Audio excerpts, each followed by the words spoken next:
هذا صعود القلعة، لكن نقدر ان شاء الله ندبرها ونصعد لان تخوف ترى.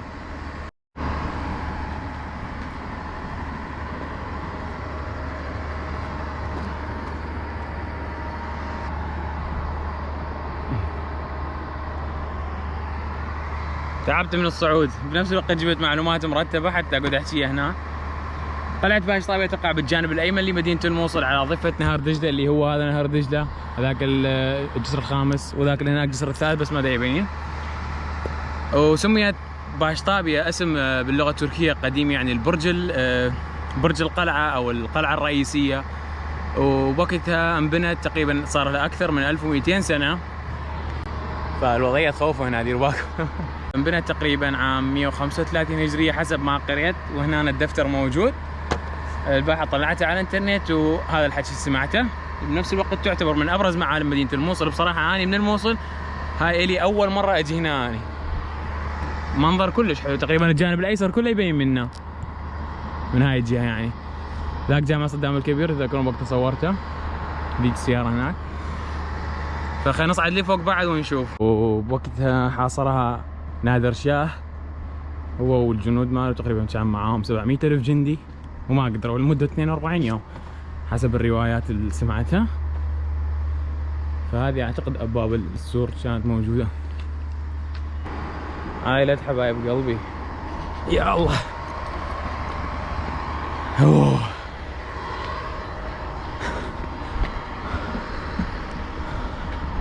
هي هاي القلعة، أنا حاليا صعد فوق القلعة، الجانب الأيمن كله يبين من يمي.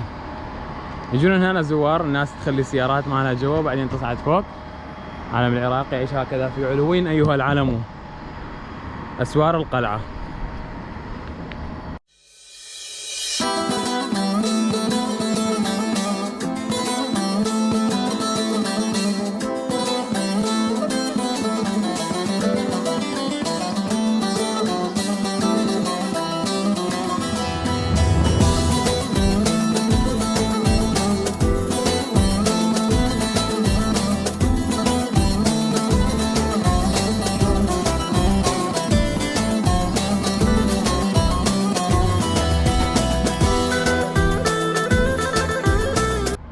إضافة للمعلومات اللي حكيتها قبل شوية، بنفس الوقت الحد هسه محافظة على الرونق الجميل مالتها. يعني بصراحة المنظر يا جماعة، ولو أنا أصلا مبسط يعني، مو بس مبسط قاعد، اليوم راح تقتلني أمي على مود توسخت الملابس، مو مشكلة. فهذا المنظر قدامي، فشنو؟ قلنا خلينا نقعد شوية.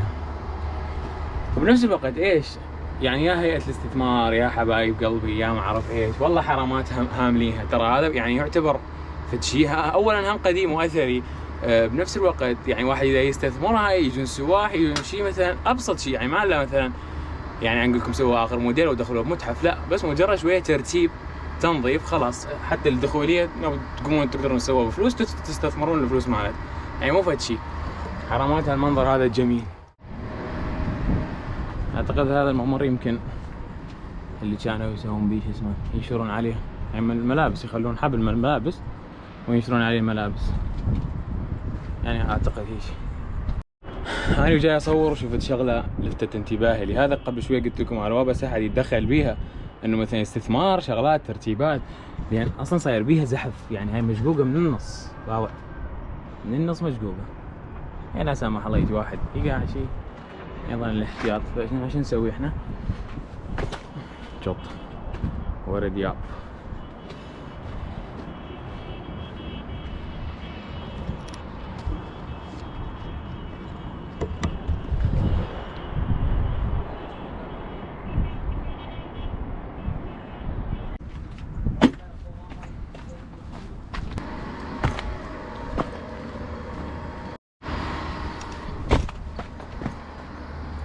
شرير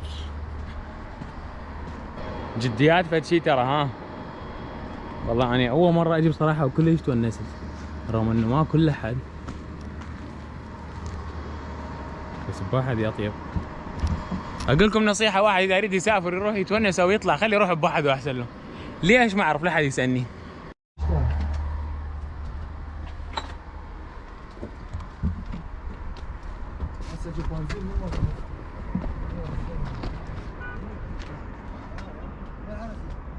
يا اخي تنحشك بمكانات ضيقه ليش؟ يعجبه. شفت هنا شباب قالوا شو اسمه اكو عين كبريت جوا، فراح اروح انزل على عين كبريت وهناك اصور همين.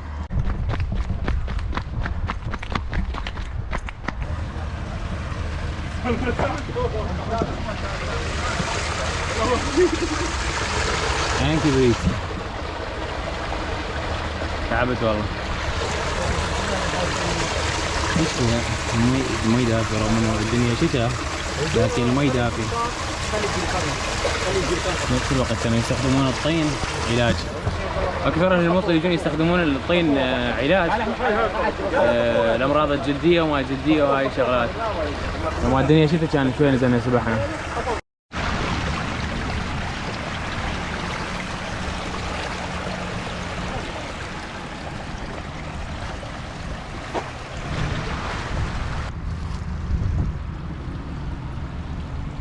هو حبيبي الله يساعدك. الله يساعدك حبيبي. شلون صحتك امورك؟ خير الحمد لله. شنو هذا قل لي وش جاي تسوي؟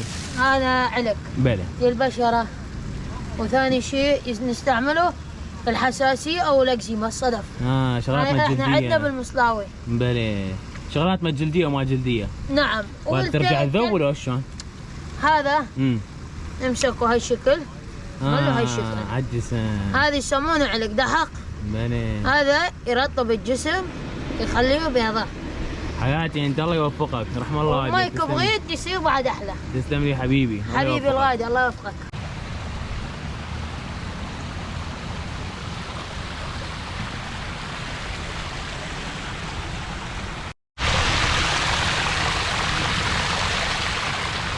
على سالفة الشلال هاي الأرض البيضاء، اكو منطقة بتركيا اسمها كابادوكيا، هاي راحت عليها. كابادوكيا بيها هم مكانات مثل الشلالات صايرة قطعة بيضاء، بنفس الوقت تطلع منها ينابيع حارة نار، وهم اعتيادي بها عين كبريت، وهم يلطفون بها الجسم وهاي الترتيبات على مود الأمراض الجلدية وهاي الشغلات.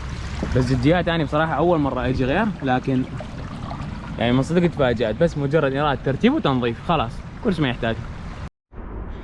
لهنا راح اختم الفلوق، اعتقد يكفي هذا اليوم، ولاول مره احكيها وللتاريخ. حبايب قلبي لا تنسون الاشتراك بالقناه، فعل زر التنبيهات، ونفس الوقت لايك، يعني اعجبني لازم يعجبكم، وهذا اللي يدوس ديسلايك غير حموته فيديو. حبايب قلبي اتمنى تكونون تونستوا، انا كلش تونست ونفس الوقت تعبت لان كلها صعود. اذا شافت امي هذا الفيديو اعتيادي راح تقول لي وسخت ملابسك وشنو جيت المكان خطره كصعود وجبال يعني. فحبايب قلبي اشكر كل من تابعني لحد النهايه، وان شاء الله الاقيكم فيديو جديد. تحياتي للجميع. See you later. باي باي.